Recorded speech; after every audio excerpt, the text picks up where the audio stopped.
সপ্তাহ দুয়েক আগেও ভাঙাচোরা ছিল বরেন্দ্রলাল ত্রিপুরা ও প্রভাতীবালার সংসার। জীবন সায়ান্নে এসেও জরাজীর্ণ এই কুটিরে মানবেতর জীবনযাপন করছিলেন তারা। তবে হঠাৎই বদলে গেছে বয়োবৃদ্ধ এই দুঃখী দম্পতির জীবনের গল্প। কথা রেখেছেন সেনাবাহিনীর খাগড়াছড়ির রিজিয়ন কমান্ডার শরীফ মোহাম্মদ আমান হাসান। গতকাল সেনাবাহিনীর পক্ষ থেকে বৃদ্ধ এই পাহাড়ি দম্পতিকে উপহার দিলেন নতুন ঘর।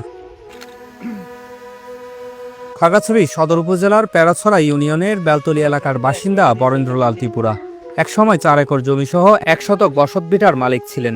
6 সন্তান ও স্ত্রী প্রভাতীবালা ত্রিপুরাকে নিয়ে ভালোই কাটছিল তার জীবন সংসার। তবে সন্তানরা বড় হয়ে পৈতৃক সম্পত্তি বিক্রি করে বাবা মায়ের কাছ থেকে পৃথক হয়ে যায়।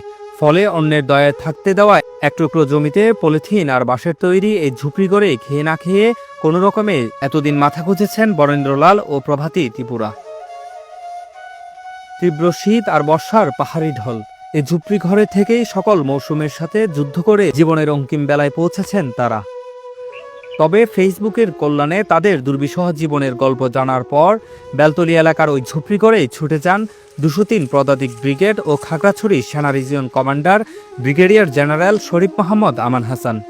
নিজের চোখে তাদের অসহায়ত্ব দেখে তাৎক্ষণিকভাবে নগদ 10,000 টাকা অর্থ সহায়তা করেন তিনি।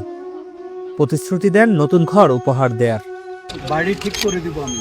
এ নিয়ে বাংলা ভিশন ডিজিটাল এবং বাংলা ভিশন পোর্টালে পৃথক দুটি প্রতিবেদন প্রকাশিত হয়, যা সামাজিক যোগাযোগ মাধ্যমে ব্যাপক সাড়া ফেলে।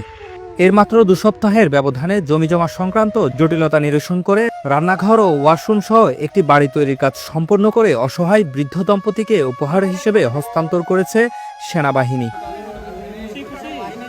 নতুন ঘর উপহার পেয়ে খুশি বরেন্দ্রলাল ও প্রভাতীবালা ত্রিপুরা।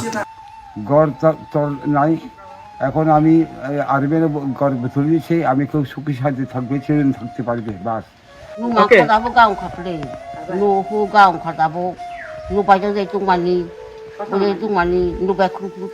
পাহাড়ে সেনাবাহিনীর এমন মানবিক কার্যক্রমকে স্বাগত জানিয়েছে স্থানীয়রা। বলছেন এটি মানবিকতার উজ্জ্বল এক দৃষ্টান্ত। এখানে খুব জরাজীর্ণ ঘরের মধ্যে বিভিন্ন অসহায়ভাবে জীবনযাপন করতেছিল। আমি আমাদের এই গণমাধ্যম কর্মী এবং আমাদের সেনাবাহিনী যে কর্মকর্তা মহোদয়, তাদেরকে আমি ধন্যবাদ জানাই এবং সেনাবাহিনীর এই ধরনের কার্যক্রম যাতে ভবিষ্যতে আরো তারা যাতে পরিচালনা করে, তারা যাতে আরো মানবিক সহায়তা করে, এরকম অসহায় মানুষদের পাশে যাতে তারা দাঁড়ায়, আমি এই জন্য এই আহ্বানটা জানাই এবং গণমাধ্যম কর্মীদের প্রতি কৃতজ্ঞতা জানাই তাদের এই ধরনের মানবিক যে এই নিউজগুলা করার জন্য। খাগড়াছড়ি রিজিয়ন কমান্ডারের মহৎ উদ্যোগে এই বরেন্দ্রলাল ত্রিপুরাকে গড় উপহার দিয়েছেন, তাতে আমরা এলাকা ভিত্তিক সমাজ খুবই খুশি এবং ধন্যবাদ দেই খাগড়াছড়ি সংবাদ মাধ্যমের সংবাদকর্মী এবং খাগড়াছড়ি রিজিয়ন কমান্ডার মহোদয়কে, এবং এই ধারাবাহিক যেন পৌর এলাকায়, পুরো খাগড়াছড়ি জেলায় অব্যাহত থাকে, আমরা সেই কামনা করছি। জাতি, ধর্ম ও বর্ণ নির্বিশেষে পাহাড়ের সকল জনগণের পাশে থাকবে সেনাবাহিনী, অব্যাহত থাকবে এমন মানবিক কার্যক্রম, এমনটাই জানিয়েছেন সেনা কর্মকর্তারা। 27 জানুয়ারি 2025 সালে সম্মানিত রিজিয়ন কমান্ডার স্থানীয় সাংবাদিকগণ ওনাকে জানান যে একটি দরিদ্র ত্রিপুরা পরিবার গৃহহীন অবস্থায় দিনরাত জীবনযাপন করছে। তৎক্ষণাৎ উনি সেখান থেকে আমি সহ এই লোকেশনে আসি এবং স্যার নিজে সরজমিনে এই বাড়িটি দেখার পরে আশ্বাস প্রদান করেন যে আমরা এখানে একটি গৃহ নির্মাণ করে দিব। জীবনের এই পরন্ত বেলায় আর যেন কিছুই চাওয়া কিংবা পাওয়ার প্রত্যাশা নেই এই বৃদ্ধ পাহাড়ি দম্পতির। বাকি সময়টুকু একসাথে এ ঘরেই থাকতে চান তারা।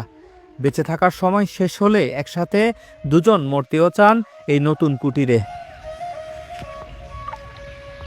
Ashraful Roni, Bangla vision digital, Khagrachari.